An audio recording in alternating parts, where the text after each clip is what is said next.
fastest thing in the universe. It could circle the Earth 7 times in 1 second. As it reaches us across vast distances, it reveals the history of the cosmos.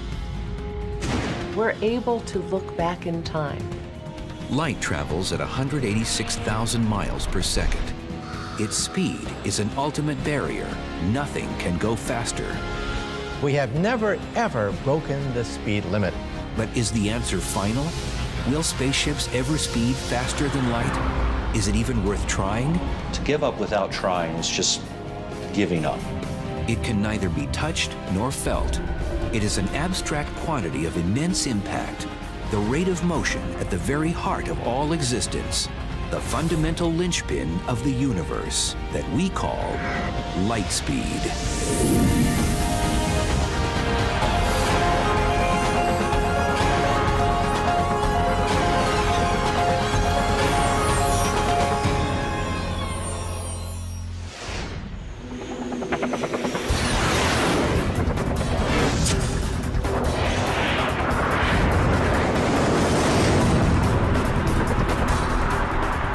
Planet Earth, where speed is in demand, the fastest people, vehicles, and technologies seem to crawl in a cosmos where light speed is king.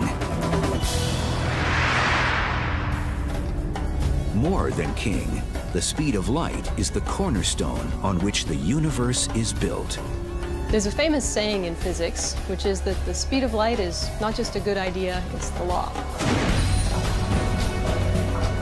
The speed of light is one of the most important speed limits in the entire universe. The speed of light, 186,000 miles per second, is just incredible. I mean, if light traveled in a circle around the Earth, it could circle the Earth 7 times in 1 second. That's an incredible speed. That incredible speed is the first thing we encounter when confronting the phenomenon of light. To say it is fast is a colossal understatement. It's amazing to me that when I talk on my cell phone, I can talk to somebody clear across the country, and I'm not really aware of any time lag. And that signal is going from my phone to a tower, up to a satellite, back down, and it seems instantaneous. So we really take for granted the speed of light could practically be infinite to us. Physics professor Clifford Johnson of USC is an avid bike rider.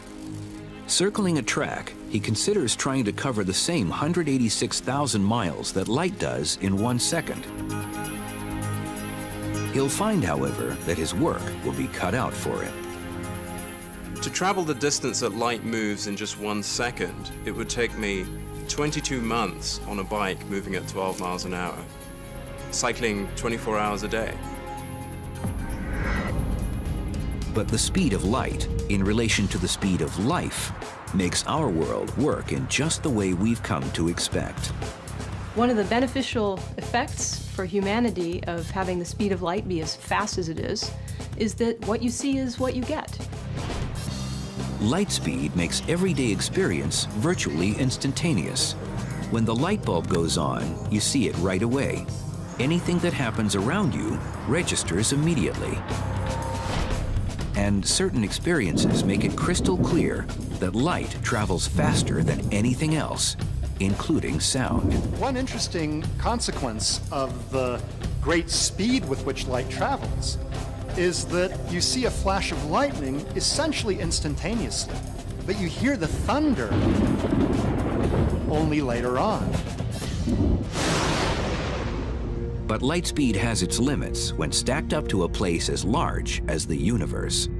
We think that the speed of light is unimaginably fast on a human scale. However, in astronomical terms, it's actually kind of pokey. And so it's ironic that when the Apollo spacecraft blasted into space, traveling at what seemed an amazing 25,000 miles per hour, the speed of light proved frustratingly slow when it came time to talk to astronauts 236,000 miles away on the lunar surface. So when the astronauts were on the moon and people asked Neil Armstrong, "Hey, Neil, what's it like up there?" Several seconds went by between the question and Neil Armstrong's answer. Neil, this is Houston, radio check, over. Hi, Roger. Houston, loud and clear. Roger, loud and clear, Houston. Roger, bug. And those several seconds were not because he was thinking about the answer, but rather because it took 1.3 seconds for the signal traveling at the speed of light to reach Neil from mission control, and another 1.3 seconds for his reply using radio waves to come back. And that's 2.6 seconds without even thinking. Okay. The 1.3 seconds it takes light to travel from the Earth to the Moon is pocket change compared to other celestial bodies. Light from the Sun, for instance, takes more than 8 minutes to get to the Earth. If the sun were to disappear right now, if the sun were to suddenly vanish, it would take 8 minutes before we would even feel the shock wave and see the effects of a disappearing sun. The limits of light speed also make communicating with Earth's far-flung spacecraft a special challenge. It takes up to 44 minutes for signals to travel back and forth to the probes exploring Mars. More than 3 hours to Cassini at Saturn. And over 29 hours to Voyager 1, the most distant of all, now heading out of the solar system. Still, these distances are trivial on a cosmic scale. We can almost understand the 10 billion miles separating Earth from Voyager. But what's next? The nearest star is a red dwarf named Proxima Centauri, nearly 25 trillion miles away. That's 25 followed by 12 zeros. I am often asked a question, how can you as an astronomer really comprehend these vast distances, these huge numbers? And the answer is, I can't. The human brain really doesn't wrap itself around numbers that big. Occasionally, I actually write out how many zeros there are in kilometers from here to a galaxy, just to see how huge that number is. But in reality, of course, as astronomers, we would be spending all day writing zeros unless we came up with a better unit to use. And that's what a light year is. A light year is approximately 6 trillion miles. It's the distance that light travels in 1 year. Using light years to describe distances opens up another dimension of light speed's character. Think of it. Sirius, the brightest star in the sky, is 8.6 light years away. That means we see it not as it is today, but as it was 8.6 years ago. We see the bright star Vega as it was 25 years ago, and the red supergiant Betelgeuse as it was 500 years ago. It's a wonderful gift of nature that because it takes time to travel, we're able to look back in time. The further out we look in distance, the further back in time we look. We would have no idea what our cosmic history was if the speed of light traveled instantaneously. Laura Danley is curator of the historic Griffith Observatory in Los Angeles. With light's ability to take us into the past, she's assembled a stack of photos that tell light speed's story of the universe in snapshots, looking back in time to its beginning, more than 13 billion years ago, to the present day. I'm putting together a scrapbook of the history of our family of galaxies, and that shows all the galaxies that we can see with our telescopes as far back as we can see with our telescopes. Each photo in this album, then, shows something in the universe with a look-back time equivalent to its distance in light years. The famous Crab Nebula, 6,500 years ago. The galactic core, center of the Milky Way, 26,000 years ago. And the Andromeda Galaxy, our next-door neighbor, 2.5 million years ago. But practically yesterday on a cosmic scale.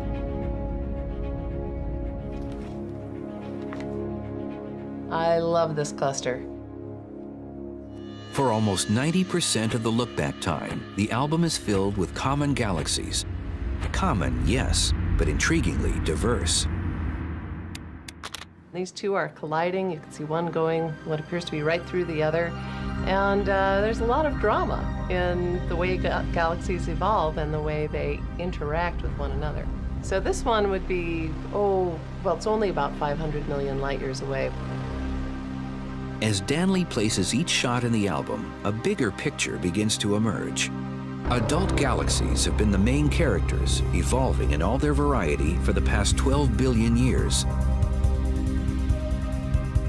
But the cosmos also has its childhood photos, showing galaxies when the universe was a mere toddler.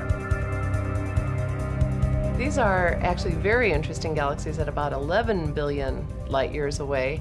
These compact galaxies represent what might be a two or 2.5-year-old child, just really learning how to walk. But even these galaxies have their younger brothers and sisters. This spectacular shot shows a gravity lens, a cluster of galaxies 2.2 billion light years away that bends light, allowing us to see much further in space and time. The lens reveals a tiny speck identified as one of the earliest galaxies we can see, as it was 13 billion light years ago, still an infant in the evolving universe. Galaxies, when they were babies, really don't have a lot of distinguishable features. They're kind of blobs. They don't really have a lot of structure. The universe as a whole was something of a blob at the beginning of its life, too. What we see of that time are the first light waves in history, reaching us only now, 13.7 billion years after they flashed into existence. We see them in the picture of an afterglow from the Big Bang. And they are known today as the cosmic microwave background radiation. The cosmic microwave background radiation is the most distant thing we can see. It is, in a sense, the picture of the baby upon delivery. NASA's all-sky picture reveals a glow that is uniform everywhere we can see. The universe as it was in a cosmic moment after its birth. But here, our view comes to a sudden halt. What we can see of the universe is limited, not by the size or power of our instruments, but by the barrier of light speed itself. How can the fastest thing in the universe make us blind to the infinity of space?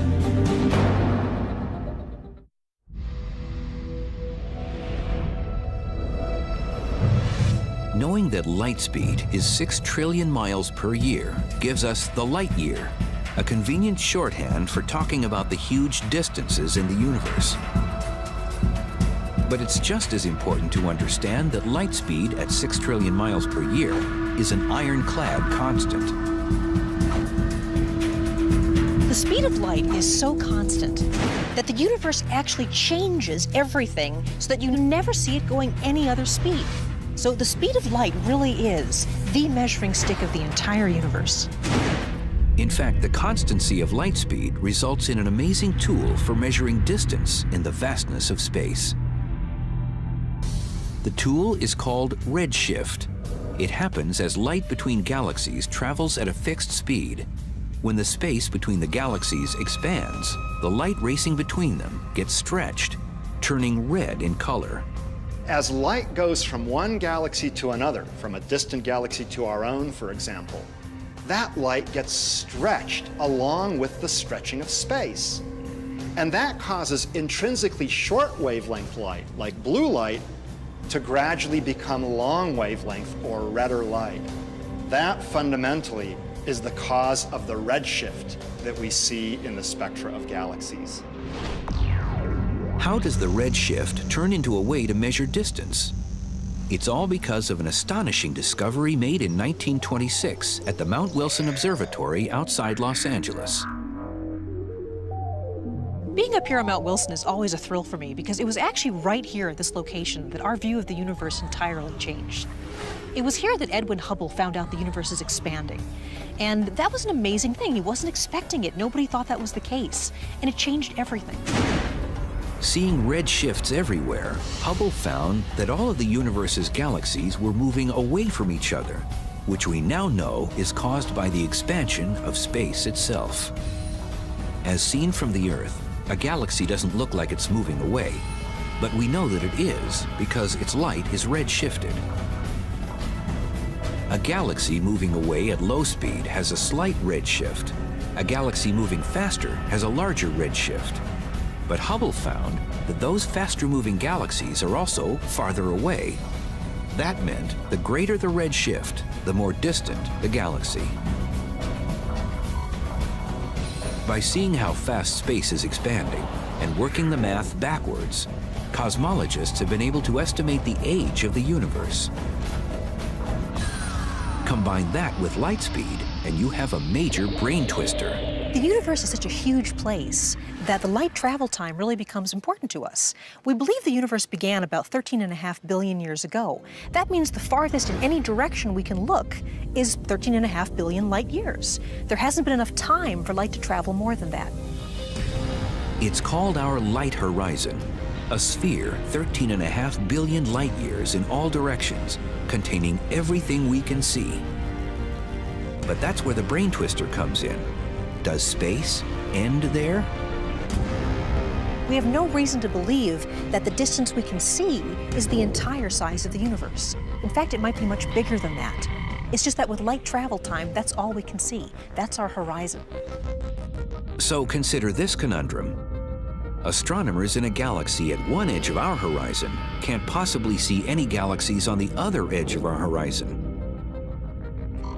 But they can see galaxies 13.5 billion light years in the other direction. And so can astronomers at the edge of their horizon, and on, perhaps to infinity. As for astronomers on Earth, light speed has them trapped. If we ask what is happening beyond our light horizon, we have to face the fact that the speed of light really is a barrier. We've never seen anything beyond our light horizon. Can we take comfort in the fact that there is so much to see inside our horizon? This breathtaking shot is the Hubble Space Telescope's ultra-deep field. It's a massively detailed photo of an area of the sky 100 times smaller than the full moon, yet containing 10,000 galaxies, some whose light has been speeding toward us for 13 billion years. Beyond that is the cosmic background radiation from just 400,000 years after the Big Bang. In NASA's color-coded picture, the radiation's glow is pure green, representing a distribution of matter so uniform, its temperature varies no more than 1/50,000th of a degree. Nothing in human experience is even close to this kind of uniformity. In fact, astronomers believe the universe should really be very different. By rights, the universe should be lumpy. If you look in this direction and you look in that direction, you should see two entirely different concentrations of matter, different temperatures, but it's extremely uniform. Therefore, we have a puzzle. The puzzle has its roots at the universe's birth in the Big Bang. If everything flew apart from the beginning, why shouldn't it be uniform? No kind of explosion that we know about leads to that kind of uniformity. If you imagine an ordinary explosion, an atomic bomb, a piece of TNT, it's not really uniform at all. There's a piece of shrapnel going off there, a piece of paper going off there, an extra piece of iron going off there. It's really very non-uniform. So scientists believe the cosmic background radiation just shouldn't be as smooth a green as it is. We can find out why in an ordinary paint store. Let's consider a universe that consists of different color cans of paint. In our hypothetical paint universe, we have a can of yellow paint and a can of blue paint. And at the instant of the Big Bang in this universe, the two cans of paint start expanding apart from each other. In our hypothetical paint universe, one side of it would look yellow, and the other side would look blue. But as we've learned, the cosmos looks green, whether it's the paint universe or the real thing. The two colors of paint represent the different particles in the infant universe.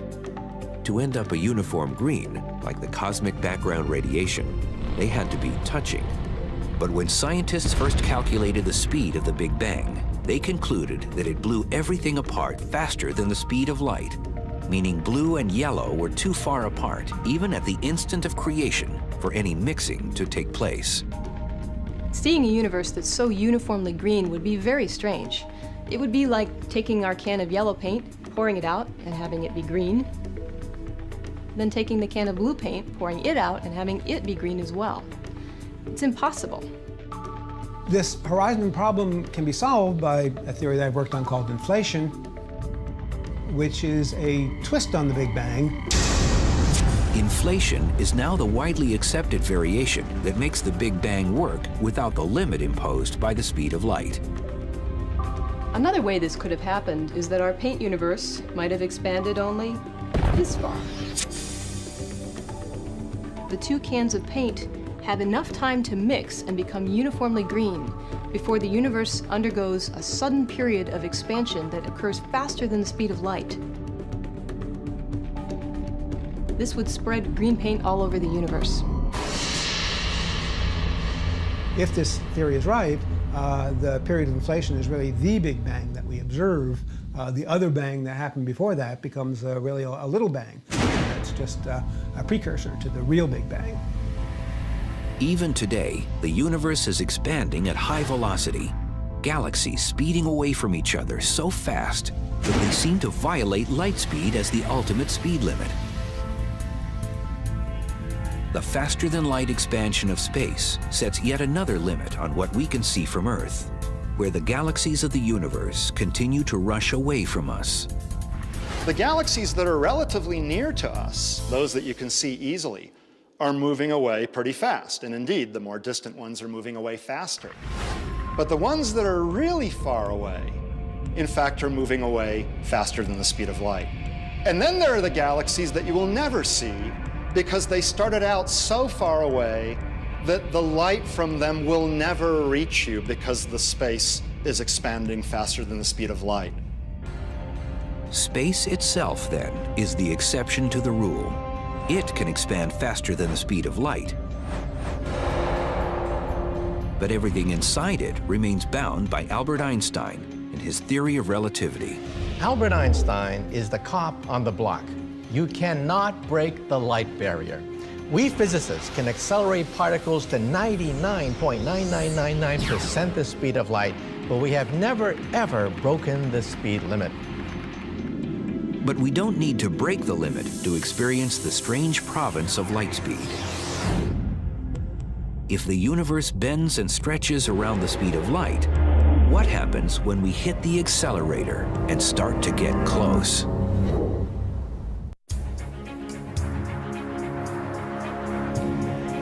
For most of us, light seems simple and uncomplicated, a quality of nature by which we see the universe. Under the scrutiny of science, however, it becomes strange and bizarre.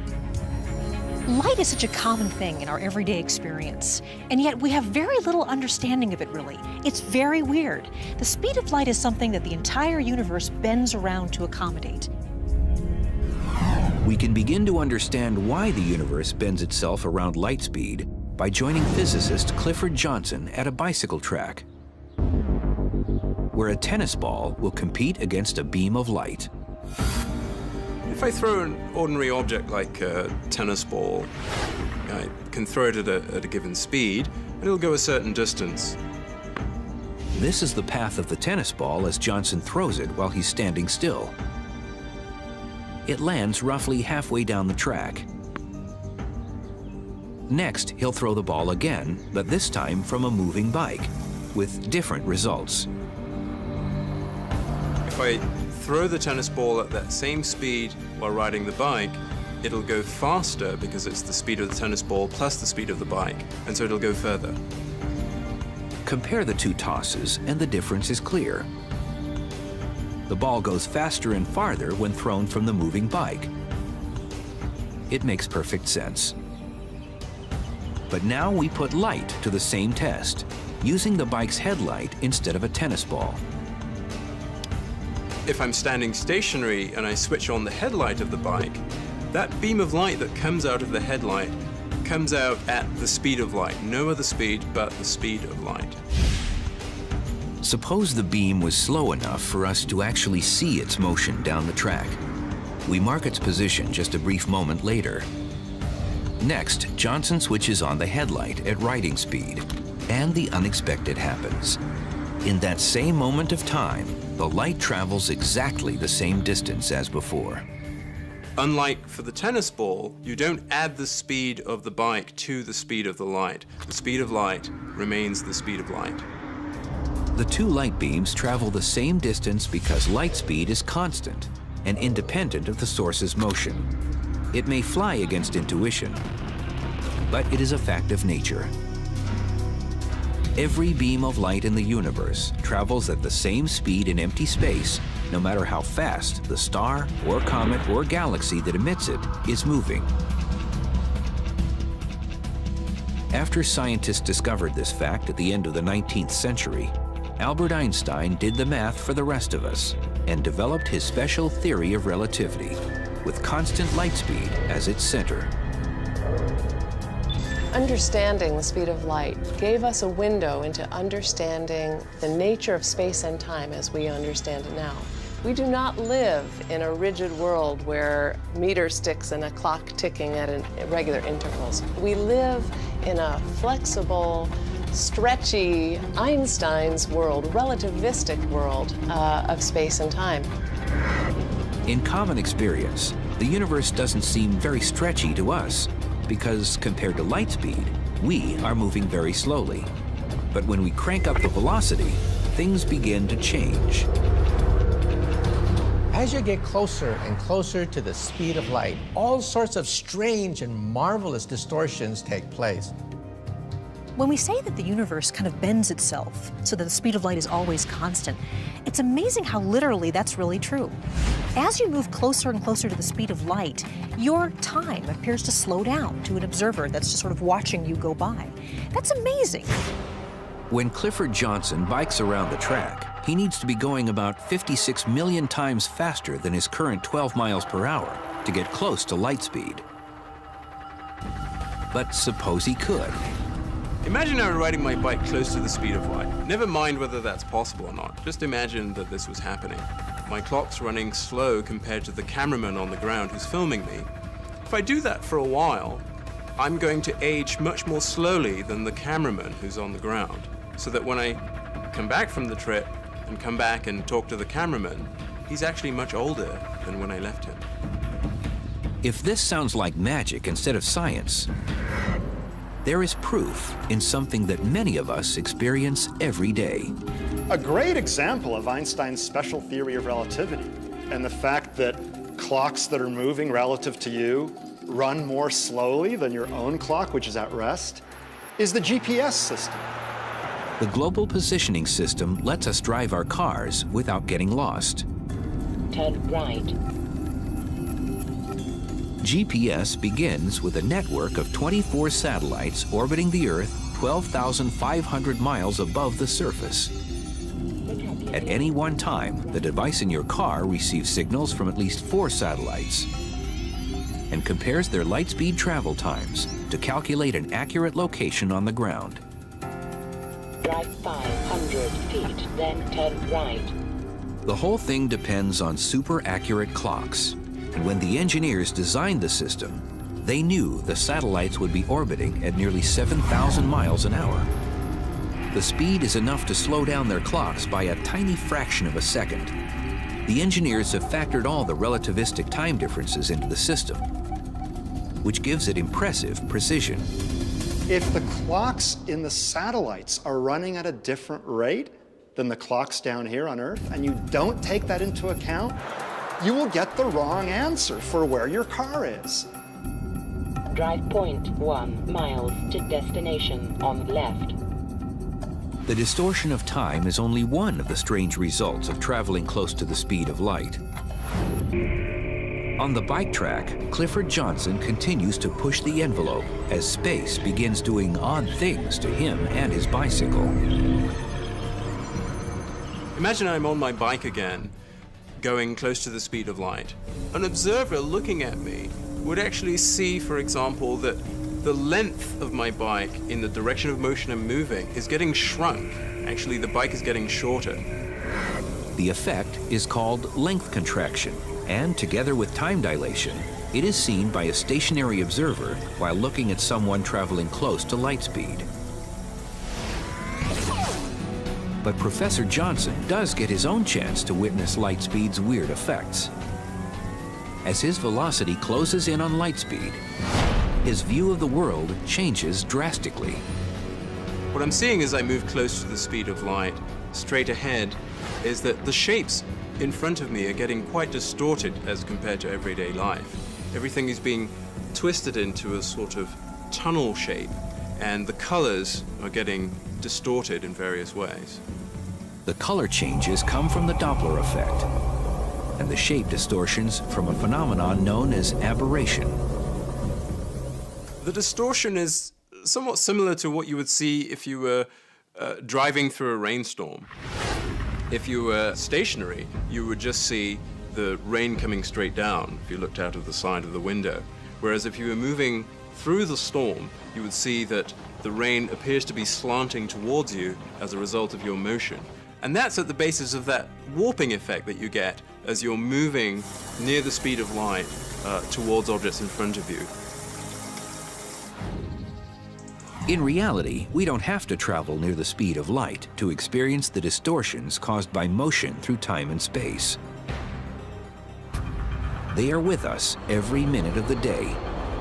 All of the distortions that happen as a result of a finite speed of light still happen on an everyday basis, even in our everyday life, but the effects are so tiny that we can't perceive them. Still, light speed has its other quirks in the slow-moving world, quirks we perceive very well. The speed of light may be a constant, but only in the vacuum of space.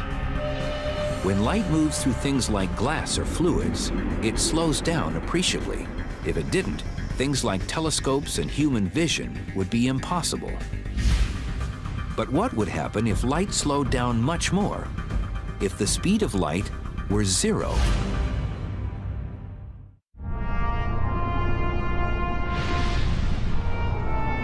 Light speed is 186,000 miles per second.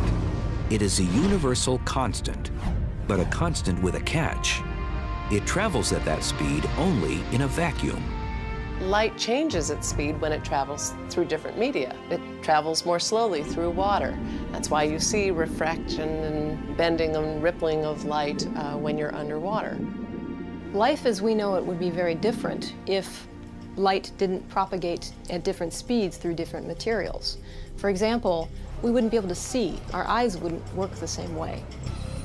In a universe where light moved at the same speed through all materials, we would know little of the world around us, seeing only vague blobs of dark and light. That's because our eyes depend on biological lenses to focus images on our retinas. Just like lenses made of glass, they work because light slows down as it passes through them. And why is that? Because light is absorbed by the atoms of glass, and then they re-radiate it later. So there's a delay factor. Light hits an atom, the atom vibrates, and then sends a light package off. So there's a delay factor. The delay factor also causes light to bend when it hits glass shaped into a lens. Bent in just the right way, light can be focused, collected, and magnified. For astronomers studying the universe, nothing could be more important. Thank goodness light slows down when it goes through glass, because that's the reason why we have telescopes. The reason why we have telescopes is because light bends going through glass, and we can concentrate large amounts of light to a single point, and then that gives us the ability to see the marvels in the universe itself. Light travels through the glass lenses of telescopes at about 124,000 miles per second, 2/3 of its speed through a vacuum. But some scientists are looking at making use of light at far slower speeds. And then we have the AOs over here. They're pretty much all functioning now. At her lab on the campus of Harvard University, Dr. Lena Howe has taken slow light to the extreme. by reducing light speed to 0. The speed of light, of course, is incredibly high. I mean, nothing goes faster than light. And, you know, the usual 186,000 miles per second. And we kind of thought, gee, that's awfully high. Let's try to do something about it. So we have the detector right there.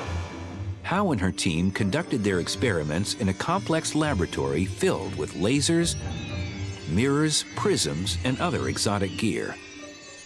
It is a branch of physics where few have dared to tread. If you can start to change things so dramatically as taking this enormous light speed and then bring it down to bicycle speed, that then you're in a completely new regime of nature. You are able to now start to probe areas, regions of nature where nobody has ever been there before. The brakes are put on light speed inside Howe's lab by focusing lasers on 2 microscopic clouds of sodium gas, chilled to a few billionths of a degree above absolute 0. A control laser hitting the 2 clouds sets them up for action. Then, a quick light pulse shoots into the first cloud, where it is squeezed into the gas and slowed to just a few miles per hour.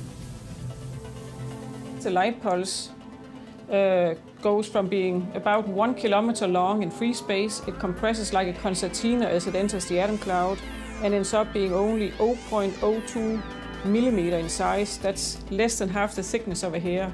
So really small, and it's so small that the light pulse actually ends up fitting totally inside the atom cloud.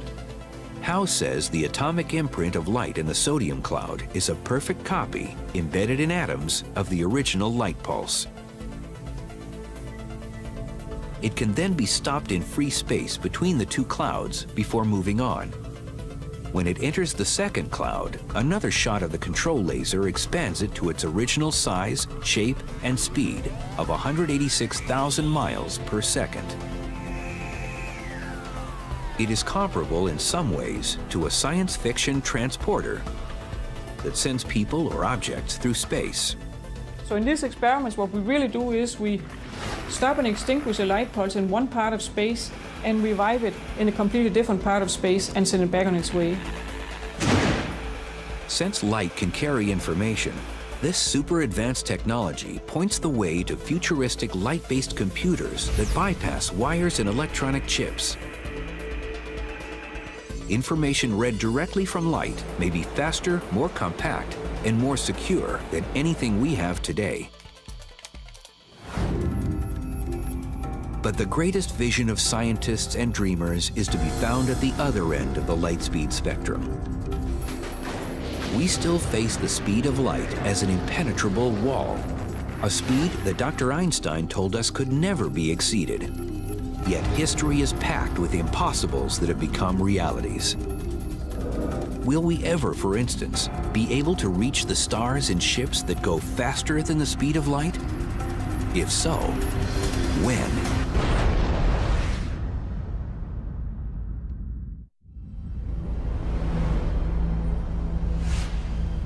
In April 2008, world-famous physicist Stephen Hawking called on the human race to colonize space and make interstellar travel a long-term aim. Spreading out into space will completely change the future of the human race, but maybe determine whether we have any future at all. The stars are so far away that interstellar travel is impractical unless we can go faster than light speed. But that's an obstacle. Einstein's theory of relativity tells us that a spaceship's mass approaches infinity as it nears the speed of light. So as you try to go faster and faster and faster, you actually get to a point where it takes more and more energy until it's an infinite amount of energy to go the speed of light. That's impossible. It means that travel at light speed is also impossible. Or is it? Mark Millis is one of a handful of scientists who isn't ready to throw in the towel on the subject. A NASA propulsion physicist by profession, he likes to build models of starships in his spare time and is well aware of the giggle factor in any talk outside science fiction of star travel. The giggle factor is actually a healthy response. It helps provide skepticism to the topic, to ask deep questions to make sure that we're proceeding correctly. Once head of NASA's mothballed Breakthrough Propulsion Project, Millis is editor of a book that has collected the serious current research on the subject. When it comes just to the light speed issue, there's about 36 physicists who've written articles, some skeptical, some suggesting new methods on the topic. No one is saying that anytime soon we'll be able to have warp drive to the stars. But on a scale of centuries to millennia, it can't be ruled out. Virtually all physicists agree it's impossible to travel through space at faster than light speed. But there may be a way to cheat by altering space instead of traveling through it. Believe it or not, even NASA scientists are studying the possibility that perhaps we can fold space, punch a hole in space, make a subway system through space and time. That's the basic idea behind using wormholes to actually twist space around on itself and take a shortcut through the universe. What would a wormhole machine look like? Probably huge in scale, with equipment staged perhaps on a massive number of asteroids arranged in a gigantic sphere. It would require an enormous battery of laser beams to concentrate tremendous energy to a single point. You have to attain fantastic temperatures, the highest energy attainable in our universe, in order to open up a hole, a bubble, a gateway perhaps to another universe.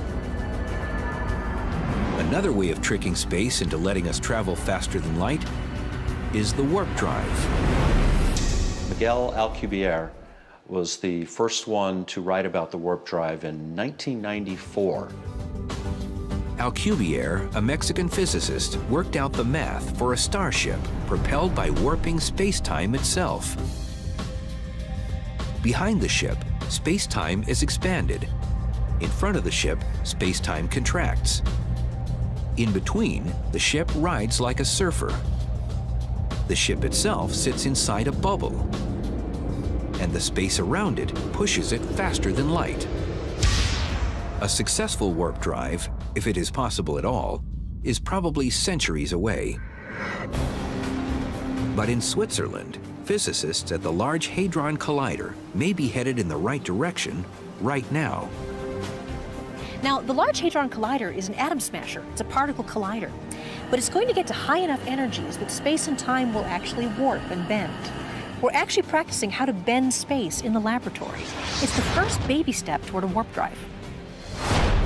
With the physics we now know, we won't travel faster than light speed in the foreseeable future. That doesn't mean we shouldn't try. Even though light speed travel might turn out to be impossible, to give up without trying is just giving up. Outside his work at NASA, Millis has founded the nonprofit Tau Zero Foundation to encourage serious research on star travel. Although few scientists are pursuing the idea actively, many agree it's worth at least the effort. Understanding our universe is one of the most basic needs human beings have as an intelligent species. So, should we pursue technologies or physics that might allow us someday to travel faster than light? Absolutely. Because we never know where this might take us. Even though we might never discover a way to travel faster than light, we might discover a whole bunch of other very useful things. And what if science ultimately proves the light speed barrier is